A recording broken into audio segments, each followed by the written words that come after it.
ಎಲ್ರಿಗೂ ನಮಸ್ತೆ. ನೋಡಿ, ಲಾಸ್ಟ್ ವಿಡಿಯೋದಲ್ಲಿ ಹೇಳಿದ್ದೆ ಅಲ್ವಾ 3 ಬ್ಲೌಸ್ಗೆ ಎಂಬ್ರಾಯ್ಡ್ರಿ ಮಾಡಿ ಸ್ಟಿಚ್ ಮಾಡೋದಿದೆ ಅಂತೇಳಿ.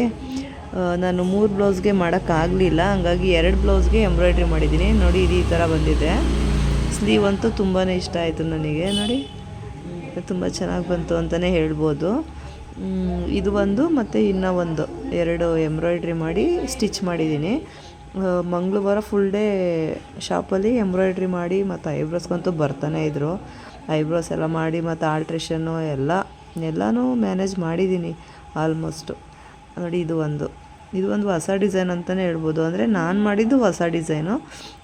ಚೆನ್ನಾಗಿ ಬಂತು, ತುಂಬ ಚೆನ್ನಾಗಿ ಬಂತು. ಇದನ್ನು ನಾನು ಅವ್ರಿಗೆ ಕೊಟ್ಟಿದ್ದಾದ್ಮೇಲೆ ಅವ್ರ ಪೂಜೆಗೆ ಹಾಕ್ಕೊಂಡು ಕೂಡ ಹೇಳಿದ್ರು ಚೆನ್ನಾಗಿ ಬಂದಿದೆ ಅಂಥೇಳಿ.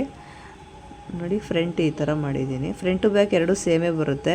ಇನ್ನು ಸ್ಲೀವ್ಸಲ್ಲಿ ಎಂಬ್ರಾಯ್ಡ್ರಿ ಬೇಡ ಅಂತ ಹೇಳಿದರು, ಹಾಗಾಗಿ ಸ್ವಲ್ಪ ಐ ಬಫ್ ಸ್ಲೀವ್ಸ್ನ ಸ್ಟಿಚ್ ಮಾಡಿದ್ದೀನಿ. ಇನ್ನು ತೊಗೊಂಡೋಗಿ ಅವ್ರಿಗೆ ಮನೆ ಹತ್ರ ಕೊಟ್ಬಿಟ್ಟು ಬರಬೇಕು, ಯಾಕೆಂದರೆ ಅವ್ರಿಗೆ ಪೂಜೆ ಇದೆ ಅಲ್ವ ಇವಾಗ. ಹಾಗಾಗಿ ಬೆಳಿಗ್ಗೆ 6:30 ನಾನು ವೀಡಿಯೋ ಮಾಡ್ತಾ ಇರೋದು. 6:30ಗೆ ಶಾಪ್ ಹತ್ರ ಬಂದಿದ್ದೀನಿ, ಯಾಕೆಂದರೆ ಅವರು ಡ್ಯೂಟಿಗೆಲ್ಲ ಹೋಗಬೇಕಲ್ಲ. ಹಾಗಾಗಿ ಬೇಗ ಬೇಕು ಅಂತ ಹೇಳಿದರು. ಸರಿ ಅಂತ ನಾನು ನೈಟ್ ಮನೇಲಿ ಸ್ಟಿಚ್ ಮಾಡಿಕೊಂಡು ತೊಗೊಂಡು ಬಂದಿದ್ದೀನಿ. ಇವಾಗ 6:30 ಆಗಿದೆ. ಅವರು ಈಗ 8 o'clock ಒಳಗಡೆ ಬೇಕು ಅಂತ ಹೇಳಿದರು. ಸರಿ ಅಂತ ನಾನು ಇವಾಗ ಅವ್ರ ಮನೆ ಹತ್ರ ತೊಗೊಂಡೋಗಿ ಕೊಟ್ಬಿಡ್ತೀನಿ, ಯಾಕೆಂದರೆ ಪಾಪ ಅವರು ಡ್ಯೂಟಿಗೆ ರೆಡಿ ಆಗ್ತಾ ಇರಬೇಕಾಗುತ್ತೆ.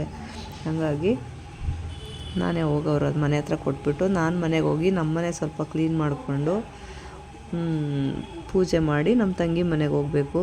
ನೋಡಿ, ಹೋಗ್ತಾ ಇದ್ದೀನಿ. RR ನಗರಲ್ಲಿ ನಮ್ಮ ತಂಗಿ ಮನೆ ಹಬ್ಬ ಮಾಡ್ತಾರೆ, ಇದು ದಸರಾಗೆ ಎಡೆ ಇಡ್ತಾರೆ. ಹಾಗಾಗಿ ಅವ್ರ ಮನೆಗೆ ಹೊರಟಿದ್ದೀವಿ. ಸೊ 2 days ಲೀವ್ ಮಾಡ್ತೀನಿ ನಾನು ಶಾಪು, ಯಾಕೆಂದರೆ ಇರಲ್ವಲ್ಲ. ಹಾಗಾಗಿ ವಿಡಿಯೋ ಹೆಂಗೆ ಅನ್ನಿಸ್ತು ಅಂತ ಇಷ್ಟ ಆದರೆ ಲೈಕ್ ಮಾಡಿ.